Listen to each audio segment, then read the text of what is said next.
الحمد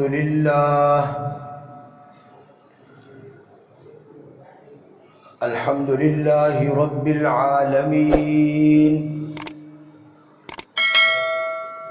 والصلاة والسلام على أشرف الأنبياء والمرسلين وعلى آله وأصحابه أجمعين.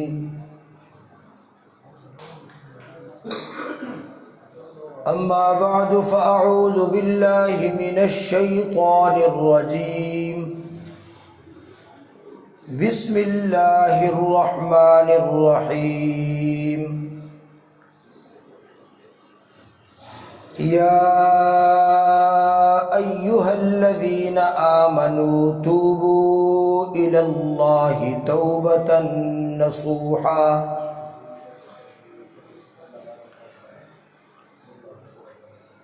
وقال رسول الله صلى الله عليه وسلم: التائب من الذنب كمن لا ذنب له، أو كما قال رسول الله صلى الله عليه وسلم: يا رب صل وسلم دائما أبدا على حبيبك خير الخلق كلهم، هو الحبيب الذي ترجى شفاعته لكل هول من الأهوال مقتحم. اللهم صل على محمد وعلى آل محمد كما صليت على إبراهيم وعلى آل إبراهيم إنك حميد مجيد. اللهم بارك على محمد وعلى آل محمد كما باركت على إبراهيم وعلى آل إبراهيم إنك حميد مجيد. میرے محترم بھائیوں، بزرگوں، دوستوں، ساتھیوں، رمضان المبارک کا آخری جمعہ ہے.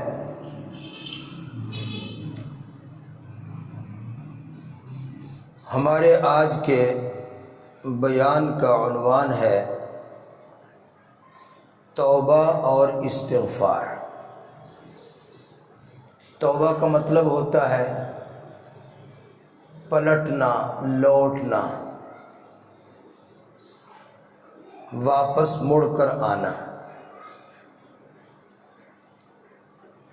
ہم لوگ شیطان کے پیچھے پیچھے چل رہے ہیں، خواہشات کے پیچھے چلتے ہیں، اللہ تبارک و تعالیٰ کی نافرمانی کے راستے پر چلتے ہیں. جہنم کی طرف جو راستہ جا رہا ہے اس پر چلتے ہیں. تو اللہ تبارک و تعالیٰ آواز دیتے ہیں: ایمان والو، توبو، لوٹ آؤ، واپس آ جاؤ،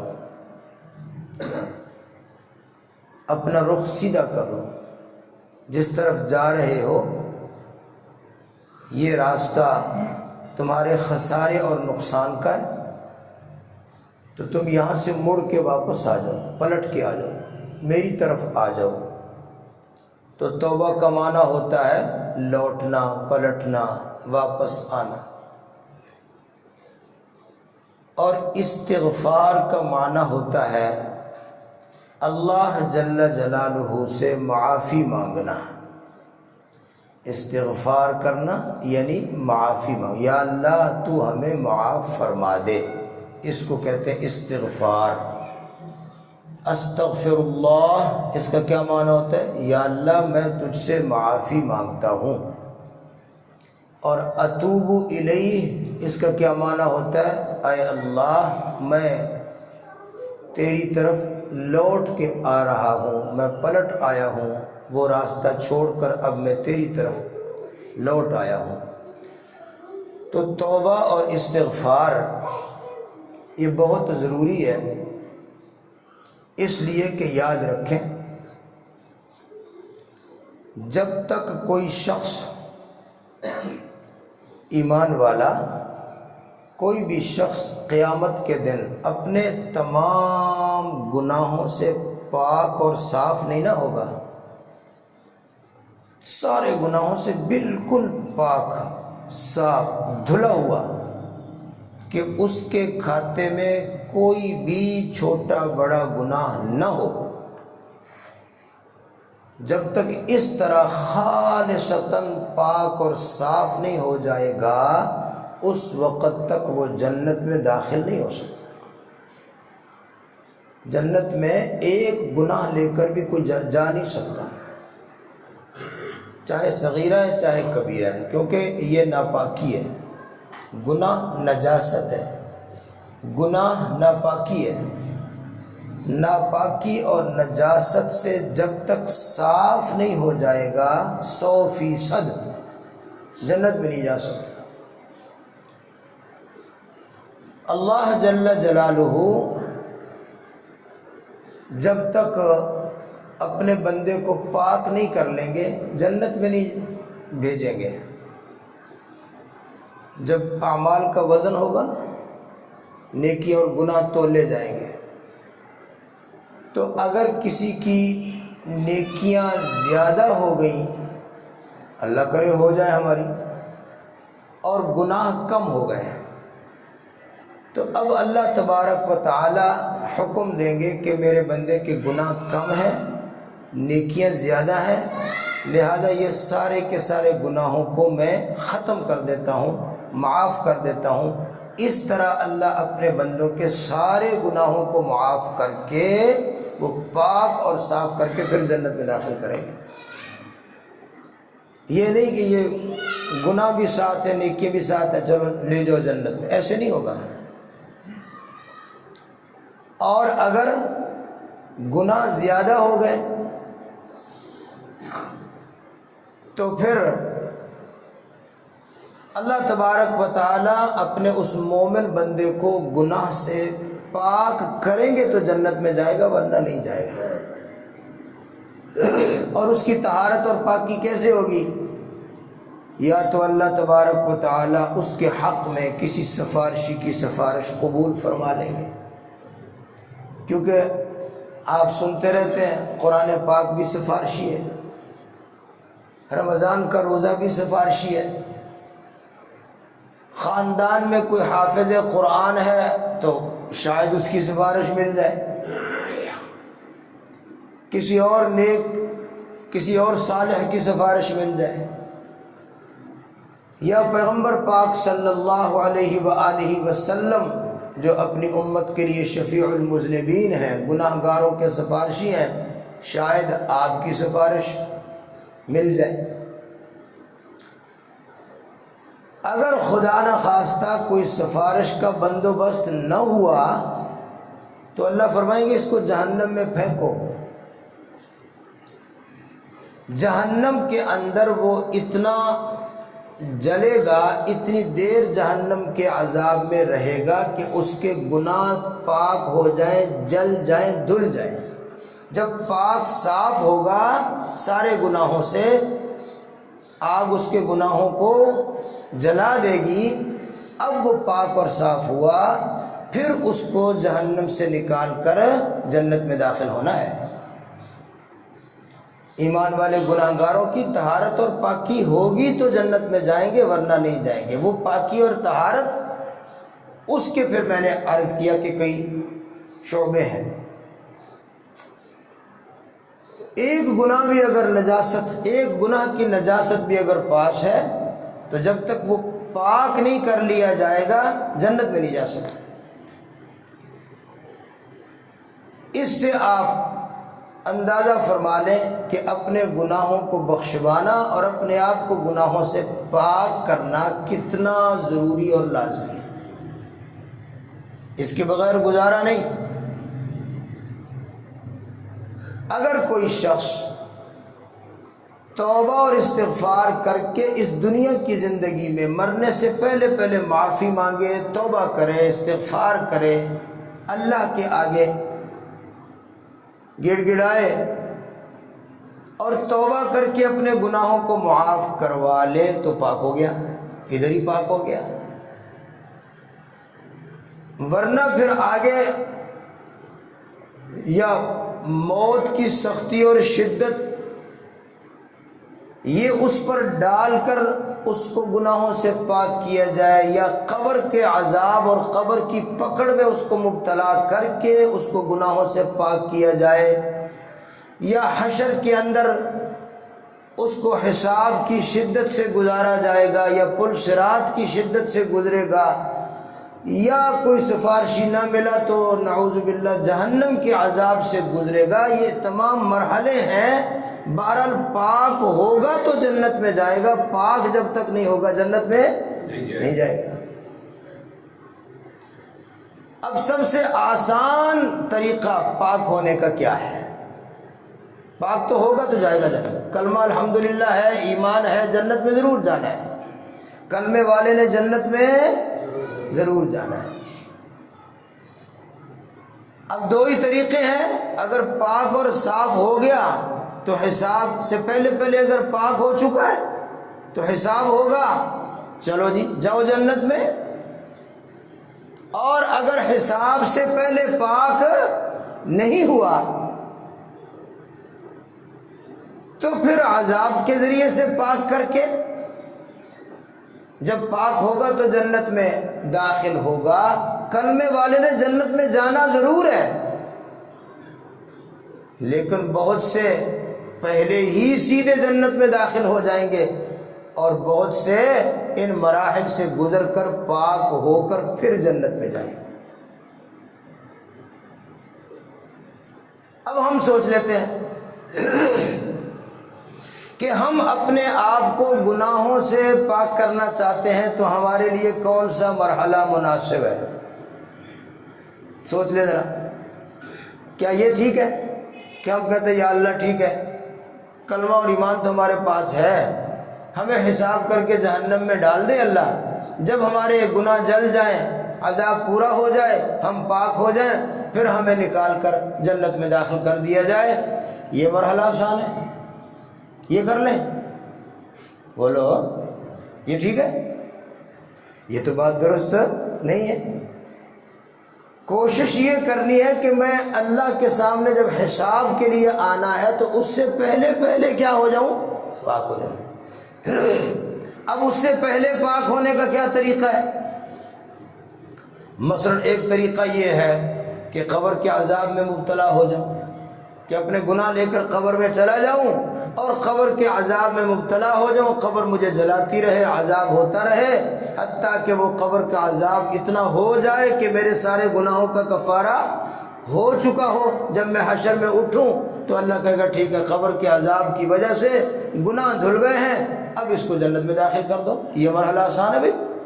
نعوذ باللہ، استغفر اللہ، اللہم انا نعوذ بک من عذاب القبر، اللہ عذاب قبر کے عذاب سے محفوظ فرما۔ میں ایک دفعہ بیٹھا سوچ رہا تھا تو میرے ذہن میں یہ بات آئی، اللہ اکبر، قبر کا عذاب جو ہے یہ قیامت کے اور حشر کے عذاب سے بھی زیادہ خطرناک ہے۔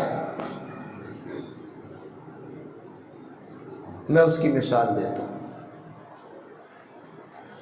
مثال یہ ہے کہ اگر کسی آدمی کا میں نے مثال کے طور پر میں نے کسی آدمی کا کسی بھائی کا 1000 روپیہ دینا ہے،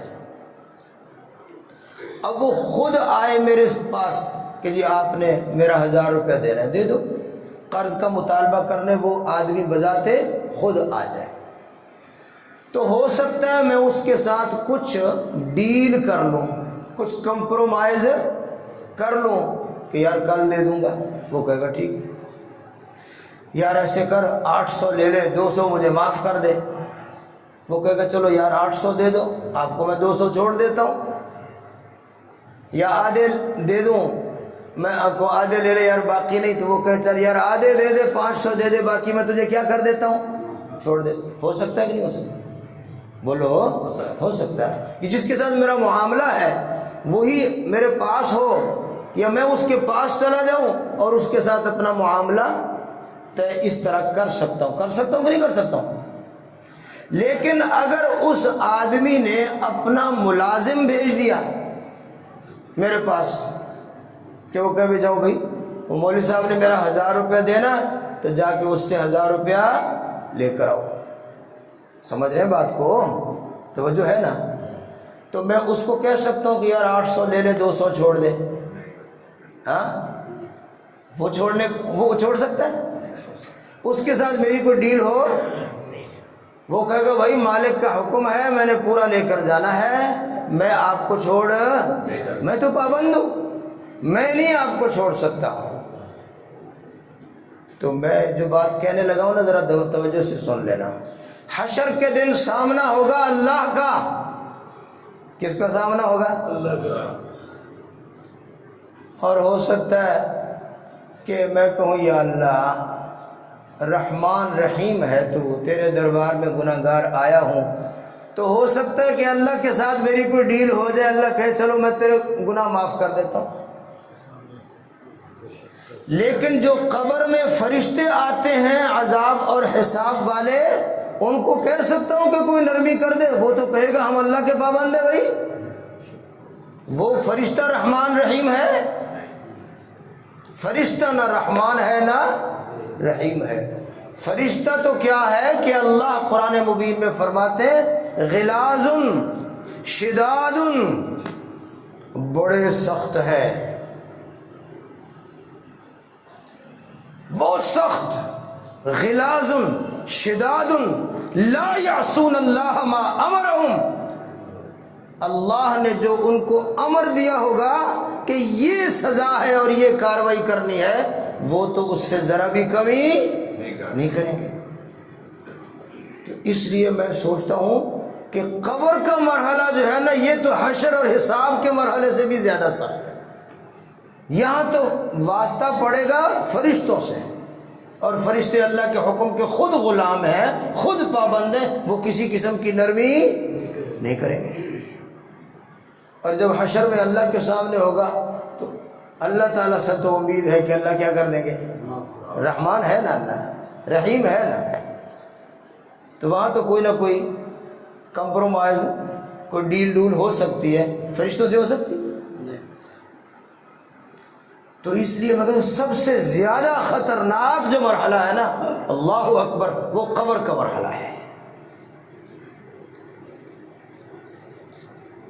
اب بہتر طریقہ یہ ہے، آسان طریقہ یہ ہے کہ ہم کوئی ایسا بندوبست کر لیں، کوئی ایسا انتظام ہو جائے، کر لیں کہ موت سے پہلے پہلے، قبر سے پہلے پہلے اس دنیا کی زندگی میں ہی عذاب سے پاک ہو لیں، ورنہ معاملہ خطرناک ہے۔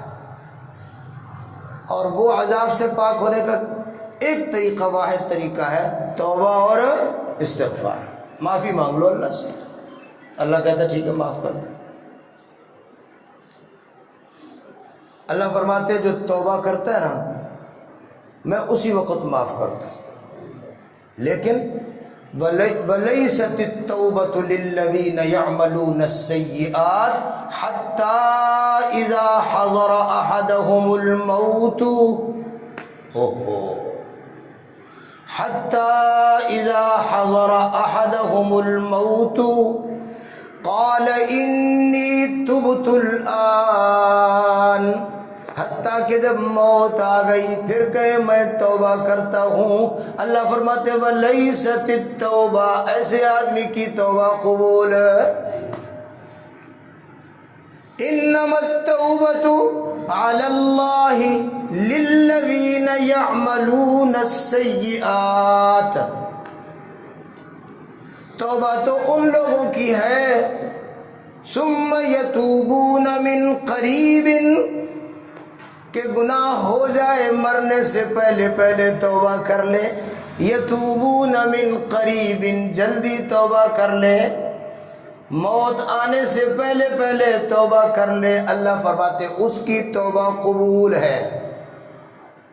فَأُولَئِكَ يَتُوبُ اللَّهُ عَلَيْهِمْ، ایسے لوگوں کی اللہ توبہ قبول کرتے ہیں، کیونکہ اللہ جل جلالہ مہربان رحم کرنے والے ہیں۔ اللہ کا نام ہے غفار، اللہ کا نام ہے غفور، اللہ کا نام ہے رحمان، اللہ کا نام ہے رحیم۔ اللہ تبارک و تعالی آواز دے رہے، حل من تائب حل من مستغفر، ہے کوئی توبہ قبول، ہے کوئی توبہ کرنے والا، ہے کوئی مجھ سے معافی مانگنے والا؟ آ جاؤ میرے بندو، تم توبہ کرو، مجھ سے معافی مانگو، میں تمہارے سارے گناہ معاف کر دیتا ہوں۔ ایک واقعہ آپ کو سنا دوں تاکہ ہمیں توبہ کی اہمیت اور اس کے فوائد اور اس کی برکات اور اس کی توفیق ہمیں مل جائے، ہم توبہ کر لیں، اللہ سے معافی مانگ لیں۔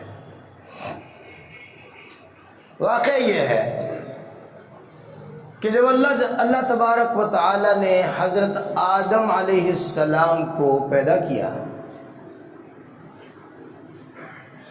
فرشتوں کو حکم دیا آدم کو کیا کرو؟ بولو سجدہ کرو، آدم کو سجدہ کرو۔ تو قرآن کہتا ہے سب نے کیا، سارے فرشتوں نے کیا۔ ابلیس کو بھی حکم دیا تو بھی سجدہ کر، یہ فرشتہ تو نہیں ہے تو جن، کانا من الجن ففسق عن امر ربی، اس نے نہیں کیا۔ فرشتوں کو بھی حکم دیا سجدہ کرو، ابلیس کو الگ حکم دیا تو بھی کر، یہ فرشتہ نہیں تھا، یہ الگ ہے، فرشتوں سے جن ہے لیکن فرشتوں کے درمیان میں رہتا تھا۔ تو اللہ نے کہا امرتو کا، تجھے بھی میں نے حکم دیا کر سجدہ، ان سب نے کیا، اس نے نہیں کیا۔ اب اللہ تبارک و تعالیٰ کے ساتھ اس کا جو مکالمہ ہے قرآن پاک میں سارا موجود ہے۔ کیوں نہیں کیا؟ کیوں نہیں کیا؟ اذ امرتک، میں نے تجھے الگ سے کہا، ما منعک ان تسجد اذ امرتک، میں نے تجھے الگ سے حکم دیا ہے کہ تو بھی سجدہ کر، کیوں نہیں کیا؟ تو آگے سے کہتا ہے کہ کرنا بھی نہیں ہے، میں نے کرنا بھی نہیں کرنا، یا تو کہہ دیتا نا جی یا اللہ تاخیر ہو گئی، غلطی ہو گئی، اور ٹھک سجدے میں گر جاتا تو قصہ پاک ہو جاتا، کہ نہیں کرنا، اکڑ گیا، کیوں نہیں کرنا؟ کہتا ہے سجدہ بنتا ہی نہیں، میرا سجدہ کرنا بنتا ہی نہیں۔ کیوں نہیں بنتا بھائی تیرا سجدہ؟ میرا حکم ہے، میں نے کہا ہے۔ اللہ کا حکم آ جائے اور کوئی کہے کہ یہ حکم درست بنتا نہیں ہے تو سمجھ جاؤ یہ انسان نہیں ہے، یہ ابلیس ہے، ابلیس کی اولاد ہے۔ اور یہ آج کل جو شعور دے رہے ہیں نا نئے نئے سکالر، تعلیم یافتہ کیا ہے؟ تعلیم آفتہ ہے، آفت ہے کوئی، یہ شعور دے رہے ہیں کہ یہ جی مولوی کہتے ہیں کہ اللہ نے عورت کو پردے کا حکم دیا ہے، یہ حکم نہیں بنتا، کوئی حکم نہیں ہے، ایسے ہو ہی نہیں سکتا کہ اللہ یہ حکم دے، اللہ کیوں حکم دیں گے جی پردے کا؟ عورت کو کہو باہر پھرے، دے رہے ہیں یہ شعور کے نہیں دے رہے ہیں؟ یہ کس کی اولاد ہے؟ بولو، جو اللہ کو کہے کہ یا اللہ تیرا یہ حکم نہیں، یہ حکم بنتا نہیں، یہ صحیح نہیں، کیوں کرے پردہ عورت؟ کیوں پردہ کرے عورت؟ اب تو ایسا شعور دے رہے ہیں کہ دیکھو جی مرد کو 4 شادیوں کی اجازت ہے تو عورت کو بھی 4 شادیوں کی، چلو کٹو کٹ 2 کی تو اجازت ہونی چاہیے۔ اب دوسرے جو سامنے بیٹھتے ہیں نا یہ تعلیم یافتہ لوگوں کے سامنے جو بیٹھتے ہیں، یہ گل تو بڑی صحیح ہے یار، بڑی عقل والی گل ہے، یہ کس پر اعتراض کر رہے ہیں؟ بولو اللہ پر۔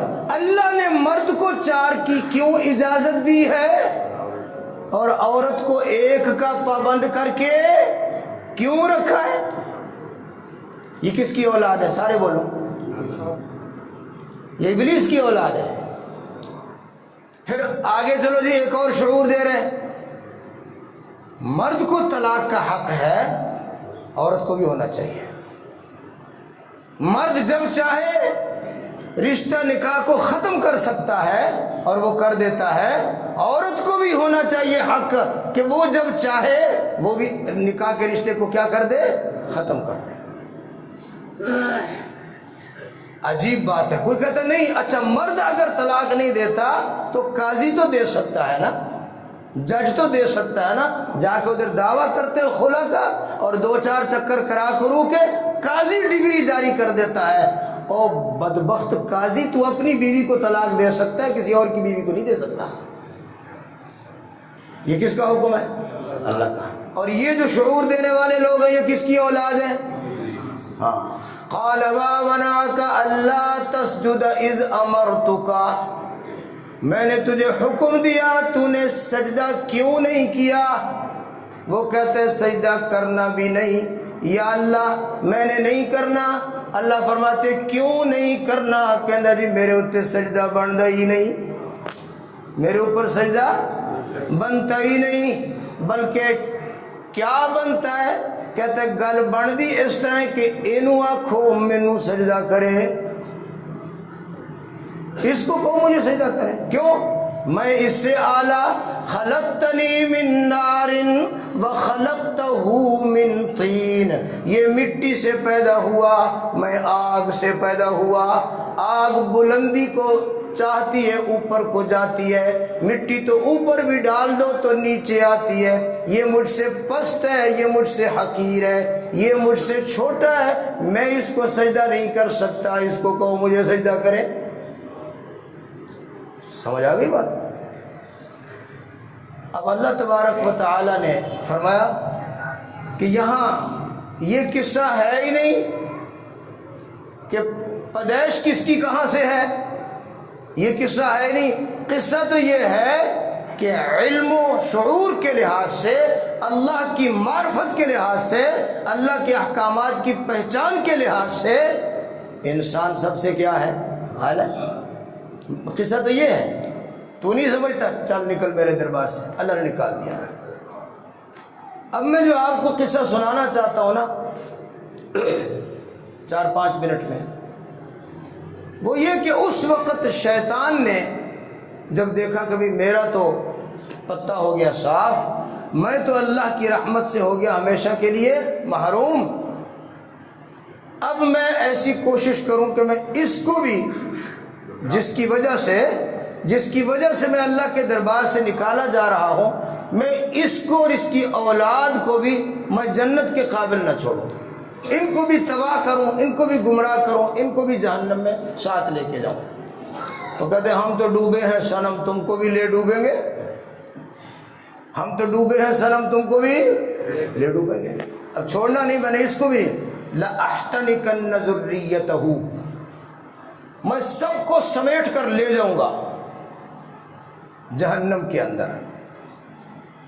تو اس وقت اس نے پھر اللہ تبارک و تعالی سے کچھ چیزوں کا مطالبہ کیا، کچھ چیزیں اس نے اللہ سے مانگی ہیں اس وقت کہ یا اللہ مجھے نکال تو رہے ہو اپنے دربار سے، لیکن یہ میرے سوال ہیں، یہ پورے کر دو۔ کیونکہ اس کو پتہ ہے کہ اللہ تبارک و تعالیٰ بے شک اس وقت ناراض ہے اور مجھے غصے سے نکال رہے ہیں، لیکن جڑی کوئی چیز دین والی ہوئے گی دے چھڈن گے، اس کو پتہ ہے۔ باپ بھی اگر اپنے نافرمان بیٹے کو گھر سے نکال دے نا تو وہ نکلتا بھی کہ ابا مینو آ چیز تو مینو دے دے، تو ہو سکتا ہے وہ دے دے، کیونکہ اگرچہ غصے میں ہے لیکن جو چیز دینے کی ہوگی وہ دے دے گا، اس کو کوئی پرواہ نہیں۔ تو اس نے کہا یا اللہ مجھے لمبی عمر دے دے، لمبی عمر، قیامت تک کے لیے میری عمر کو بڑھا دے۔ اللہ نے شیطان کو لمبی عمر دے دی، شیطان کو لمبی عمر دے دی۔ بعض دفعہ لطیفہ ہی صحیح، اللہ دل میں بات ایسی ڈال دیتے، ہوتی بڑی دلچسپ ہے۔ کوئی آدمی شکایت کر رہا تھا کسی ظالم کی، بڑا فلاں آدمی بڑا ظالم ہے جی، بڑی اس نے ات چکی ہے، بڑا ستایا ہے، بہت یہ کیا ہے، یہ کیا ہے۔ یہو جے ظالم بندے مردے بھی نہیں۔ ایک آدمی نے بات کی تو میں نے کہا نہیں، ایک گل ٹھیک ہے، واقعی نہیں مردے، شیطان کی عمر لمبی ہوتی ہے، جس کی جتنی زیادہ شیطان کے ساتھ دوستی ہوگی اس کو بھی اللہ اتنی لمبی عمر دے دیتے۔ سمجھ آ گئی نا؟ شیطان کی عمر کیا ہوتی ہے؟ یہ جنہوں نے ات چکی ہوئے نا، ان کی عمر بھی لمبی ہوتی ہے، اکثر کی بات کروں تو لمبی عمر اللہ نے دے دی، آپ تفصیل جانتے ہیں۔ پھر اس نے کہا مجھے شیطانوں کی فوج چاہیے، اللہ نے وہ بھی دے دی۔ پیدل فوج بھی چاہیے، سوار فوج بھی چاہیے، اللہ نے دے دی۔ پھر اس نے کہا یا اللہ مجھے یہ اختیار دے دو کہ میں شیطان کے ساتھ دشمنی کروں، اس پر حملہ کروں، میں اس کو دیکھتا رہوں، یہ مجھے دیکھے بھی نہ، میں اس کو نظر بھی نہ ہوں۔ یہ خطرناک دشمن ہوتا ہے جو نظر بھی نہ آئے۔ اللہ نے اس کو یہ بھی طاقت دے دی، توجہ کرنا۔ پھر اس نے کہا یا اللہ مجھے اتنا اختیار اور طاقت دے دو کہ میں آدمی کے جسم کے اندر داخل ہو جاؤں، وچ بڑھ جاؤں، آئے دے دل تک پہنچ جاؤں، خون کی نالیوں کے اندر داخل ہو جاؤں۔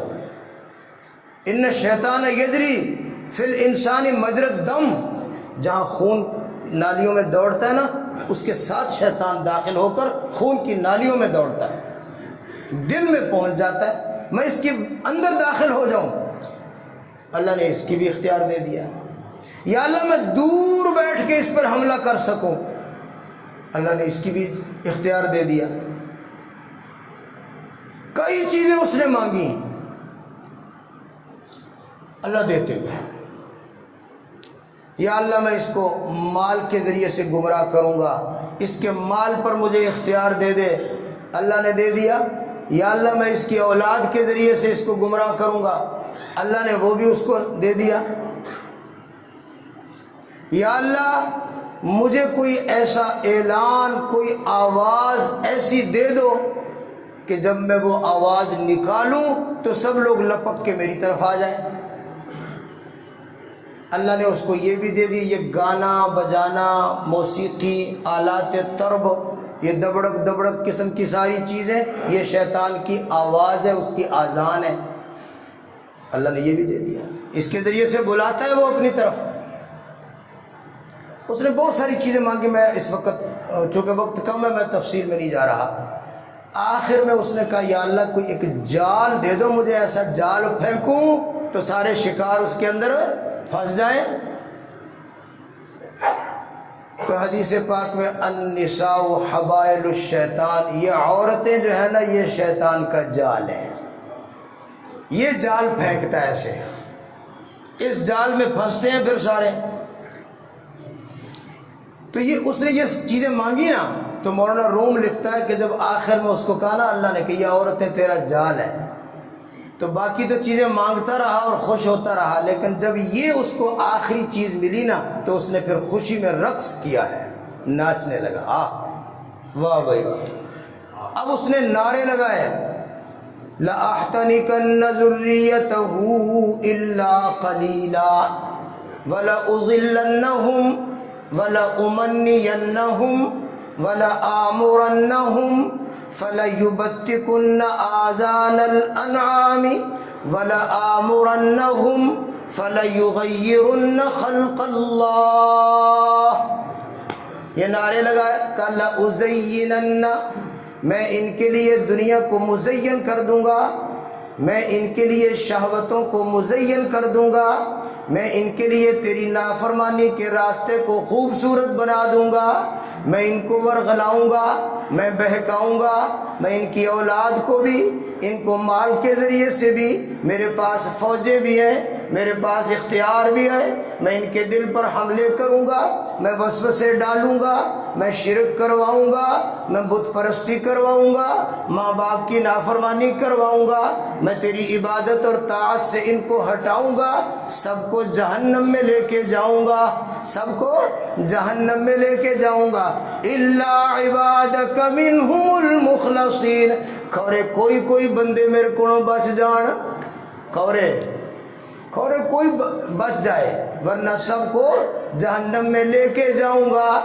جب شیطان نے رقص کیا، خوشی سے ناچنے لگا اور یہ نعرے لگانے لگا، تو حدیث پاک میں آتا ہے کہ یہ صورتحال آدم علیہ السلام دیکھ کر رونے لگے، چیخ ماری اور رونے لگے۔ اللہ نے فرمایا آدم کیوں روتے ہو؟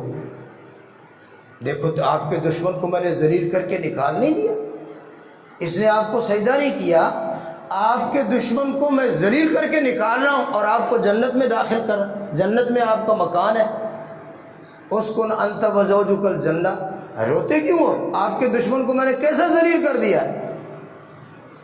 سمجھ رہے بات ہے؟ ذرا توجہ سے آخری بات سن لینا، 1-1.5 منٹ کی بات ہی ہے۔ تو آدم جب روئے نا، اللہ نے پوچھا کیوں؟ کہتے یا اللہ ہمارے دشمن کو آپ نے اتنا اختیار دے دیا، یہ میری ساری اولاد کو بگاڑ دے گا، سب کو جہنم میں لے جائے گا، کوئی نہیں بچے گا۔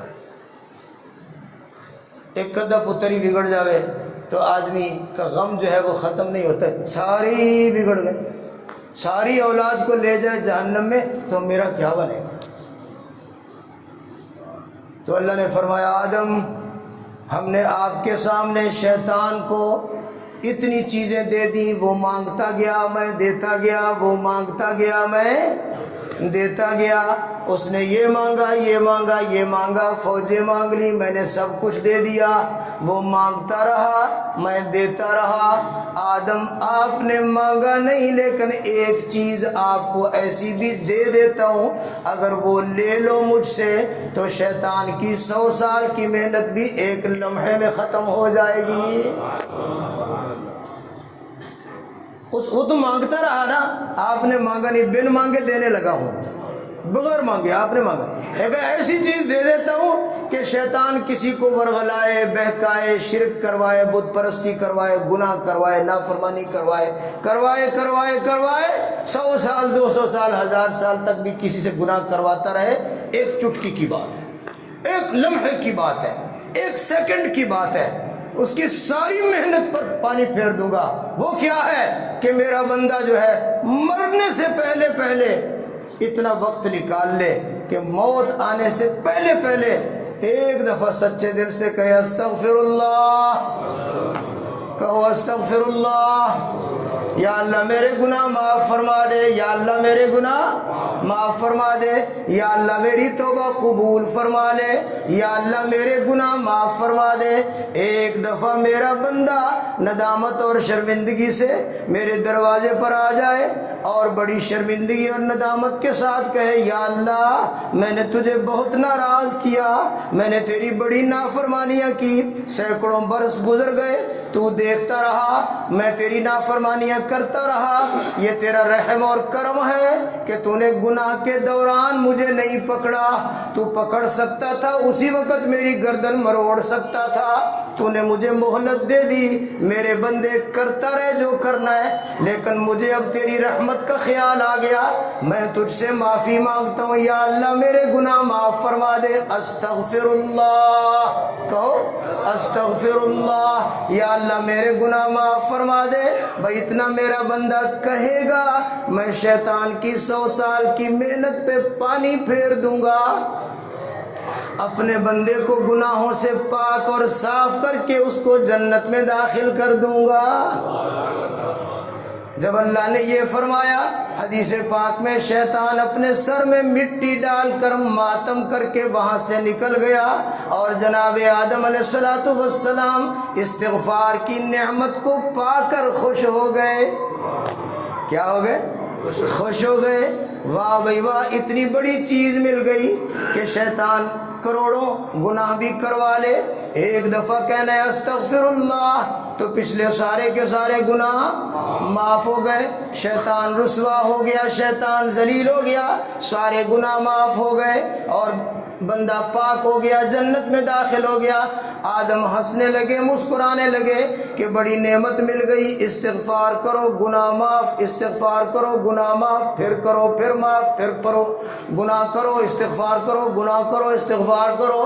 ایک آدمی مجھے فون آیا، کہنے لگا استاد جی کوئی حل تو بتا دو، گناہ کی عادت چھوٹتی نہیں، گناہ کی عادت چھوٹتی نہیں۔ میں نے کہا پریشان ہونے کی ضرورت نہیں، گناہ دی عادت چھٹے نہ چھٹے پریشان نہ ہو، اگر استغفار چھوٹ گیا پھر پریشان ہو جانا۔